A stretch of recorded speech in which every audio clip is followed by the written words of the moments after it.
Hello, my beautiful buds.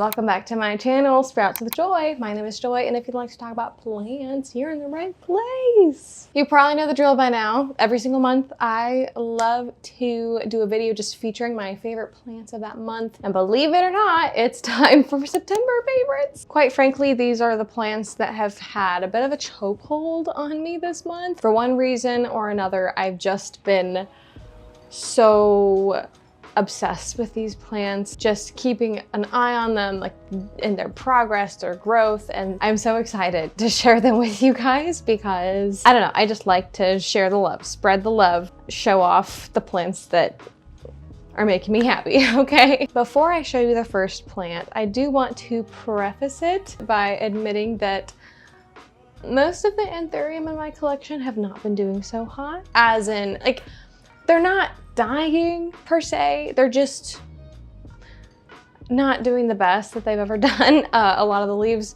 are either coming in a little bit wonky or have some weird things going on, or they're just like stagnant. They're not really growing and thriving very much. Therefore, I have two anthurium, spoiler alert, I do have two anthurium on my favorites list today. And they're on my favorites list mostly because these are my two anthurium that are thriving right now. And in comparison to the rest of the genus, you know, there's a stark difference. And the fact that I have two anthurium that are still doing okay, I'm really just clinging on to that. So with that being said, here's the first one. Ta-da! Isn't she just so cute? Okay, so this anthurium is, it's a bit of a mouthful. It's a hybrid of a hybrid. So it's an Anthurium crystallinum Doriaki crossed with Anthurium luxurians. If you want to actually like look at the tag and see how that's all structured and parsed out, this is what that looks like. Okay. It was bred by Greenhouse. I got it off of Etsy, but Greenhouse also has like an Instagram page that I follow, and her anthuriums are just to die for. Truly goals. But this one in particular, I grew from a seedling, and I'm very, very proud of it because it is still really doing well. Again, despite the fact that some of my other anthurium are not so hot at the moment. As you can see, this plant has a new leaf, and oh my goodness, something about that burnt orange, like reddish color of the emergent leaf, especially contrasted against these really dark leaves. Oh my goodness. Something about that just tickles my little spirit. It's just so pleasing to the eye. Oh my goodness. And the texture too. I never really thought I would be into like an Anthurium luxurians type plant, especially from afar. When I saw them on Instagram, I was always a little bit like, you know, I prefer the more like velvety texture, but no, I'm sold now. This is beautiful. Oh my word. And I love how you can barely make out the venation too. It's just such a dark and beautiful leaf. And believe it or not, this is actually the second leaf I've gotten from this plant this month. I'm pretty sure the other leaf before that was this one, which of course is beautiful in its own right. But this one, you know, still hardening off.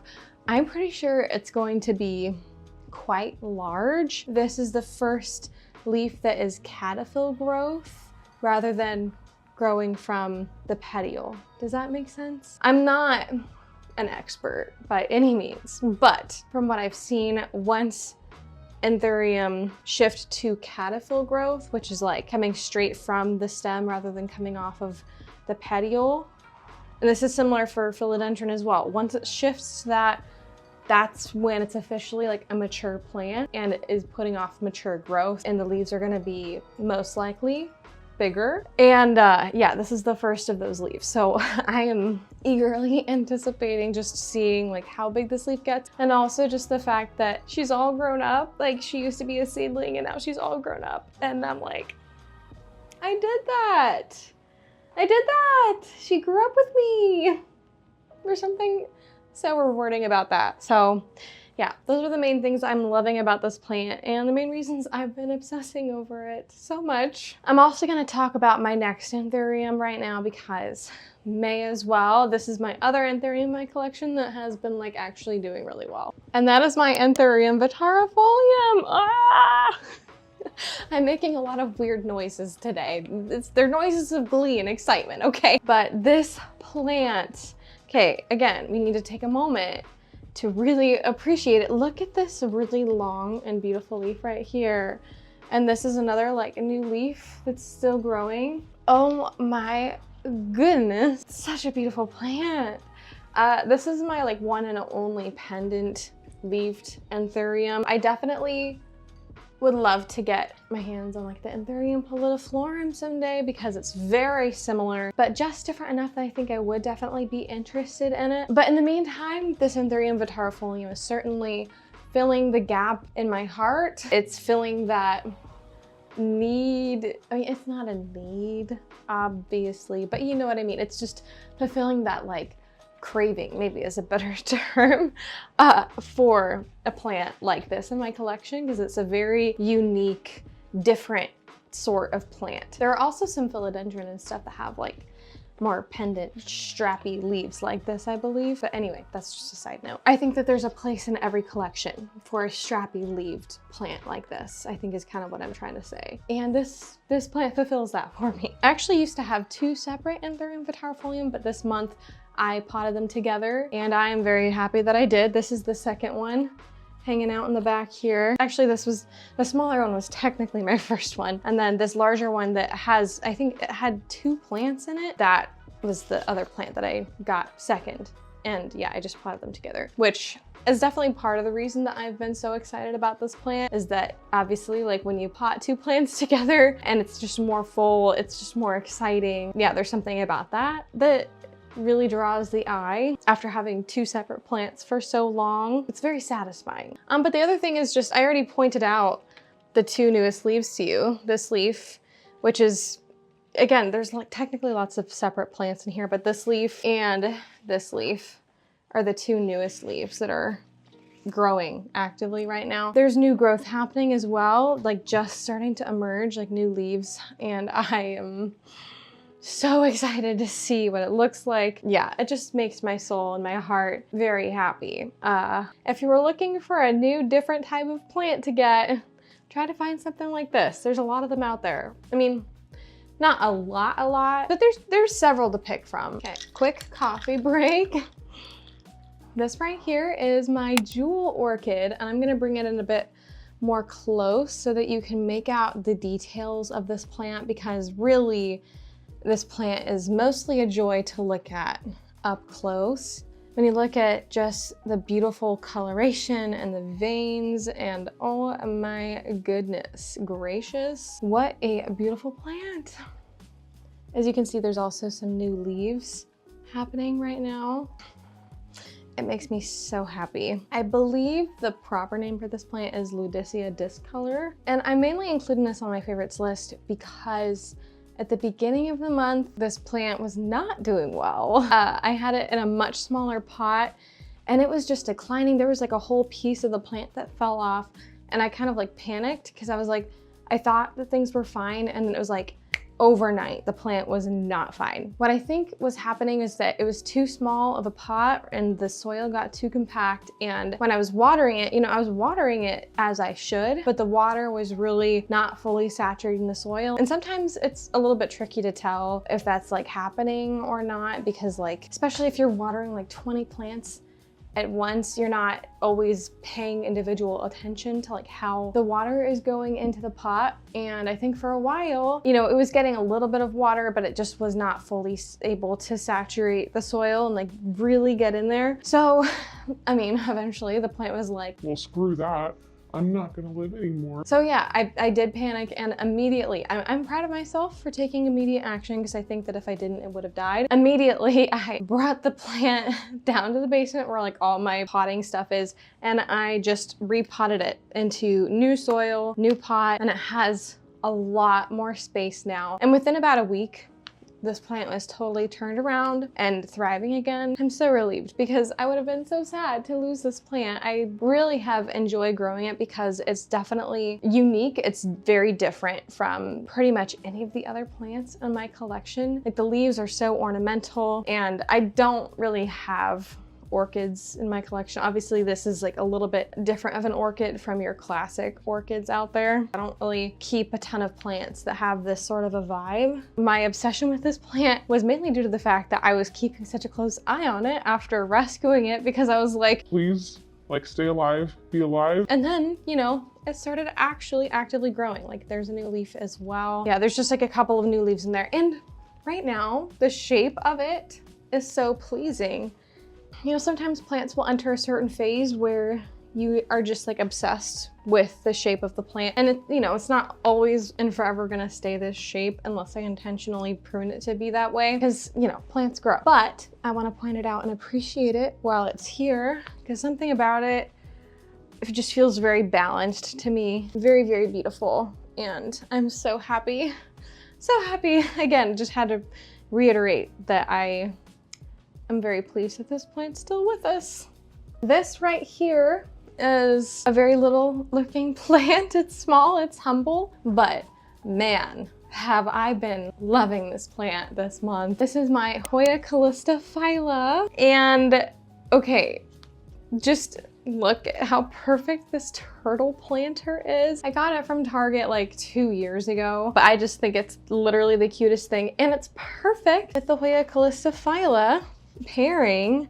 Like, is this like combination not so fun? Because something about like the calistophylla, it has that like turtle-like shell vibe, at least in my opinion. Definitely resembles a turtle shell. Was a good move. Okay, I'm taking pride in that. The other thing is, I feel like I have not featured this plant enough in my channel. Like I got it a while ago, and then, you know, we went through some back and forth when I first got this plant. I think it got a root rot pretty early on from the shipping stress, I think. And then I had to reroot it, and I went through several months of just a waiting period, waiting for this plant to do things. But now I can safely say it's been a while since I potted it up into this turtle planter, and it's really settled in, and now it has a bunch of new leaves coming in. So I don't know how well you can see it, but there's a new leaf right there, and down here there's also a new leaf. I really don't know if you can see it. It's kind of hard. It's like just not wanting to focus on it. And there's also a new leaf down here. Oh, I dropped a piece of perlite. There we go. I hope that the camera will focus on that, because again, it's kind of hard to see it. It's not this is like a new stem kinda, but down here is the new leaf. So really overall, I've just been so pleased with the growth of this plant, and that it's just been doing so well recently, especially after a period of, you know, most of the time I've owned this plant, it hasn't been doing as well as it's doing now. But also, as always, we just need to take a moment to appreciate, look at those leaves. This is definitely one of my favorite Hoyas out there because I just am obsessed with these leaves. The venation, the like speckliness. I just, so pretty. I think technically I purchased this as like a Hoya calistophylla splash, hence why it has so much splashing on the leaves that are really significant. But it really just contributes to like the Jurassic and trashy appearance of the Hoya, so like I'm all for it. Okay, and last but not least, I have a very beautiful plant to show you. This right here is my Monstera albo that I very recently got, like just over the summertime. This was a bit of an impulsive purchase, but I am very, very happy with it. I got a really good deal on it, and it's been doing really well. Mainly, I was keeping an eye on it this month because it started putting out this new leaf that is now like unfurled, and here, she's here. But of course, like the second I saw that this plant was pregnant, I was like beside myself with excitement. And look at how stunning this newest leaf is right here. Oh my word, is this not perfect? It's perfect. It's literally perfect. It's not too much green. It's not too much white. It's a little bit on the small side, but given the fact that this is the first leaf that it has put out in my house, I mean, I'm not complaining about it. It still has some solid fenestrations. And yeah, the variegation is perfect. I waited for such a long time to get my hands on a Monstera albo. I know that they were more all of the rage. I mean, they're still popular now, but compared to like, you know, 3-4 years ago, they were truly all the rage. And now it's a little bit like almost basic. It's like, okay, yeah, we all know Monstera albos, like people like them, like whatever. But okay, listen, I waited a really long time for the right one. And I'm so happy that I waited because there were some other Monstera albos that I came across in the past that, you know, I was tempted to buy, but they had either too much variegation or too little variegation. And yeah, I'm just really glad that I got my hands on this really fine specimen, because even just look at the other leaves, like, oh my goodness, the variegation on it is so nice, so nice. Oh my goodness. And I know, so like it's kind of growing like around the moss pole rather than directly up the moss pole. I purchased it already on a moss pole, like pretty much this size with the exception of this newest leaf here. So like, I know it's like a little bit funny the way it's growing, but honestly, I'm kind of digging it. It's like a, you know, 3D full round effect. Like if it continues spiraling and like that growth pattern, I don't know, I feel like that's kind of fun. Although admittedly, I don't really know what I'm gonna do long term. If I'm going to try to take it off of this pole and put it up like a new pole, or if I'll just like let it keep growing without a pole, or I don't really know. I don't have a moss pole extension for this pole specifically. I don't know if any of you can identify which type of pole this is and if I can like go out and buy an extension for it. I don't know. This is not the type of moss pole that I personally use. I'm not against it, but I just never used it before. I don't really know how to extend it or like what I need to get to extend it. I'm sure I could also figure something out, but I mean, I don't even know that it necessarily needs the moss pole either. So I don't know. Basically, I don't exactly know what my long-term plans are for this plant. You know, am I gonna chop it up? Am I gonna keep it on this same pole? Am I gonna switch out the pole? Am I gonna, I don't know. I don't have those answers, but I'm gonna be thinking about that later down the line. And for now, just appreciate this plant for what it is, which is just like stunning. I mean, even just looking at it from this angle, I'm looking at it in the viewfinder right now and I'm just like, this is mine. This plant belongs to me. I own it. Really? It's so pretty, and I'm so glad I have this plant. Well, those are all of my favorite plants for the month of September. I really hope that you enjoyed this video, and if you did, please feel free to leave a like, comment, subscribe. All those things are super helpful for my channel, and I would honestly love to hear from you, like what your favorite plants are right now, this month. Yeah, it's so fun to hear about other people's collections and what's going on in your life and your plants and all that sort of thing. So yeah, I hope you have a wonderful and blessed day. Bye-bye.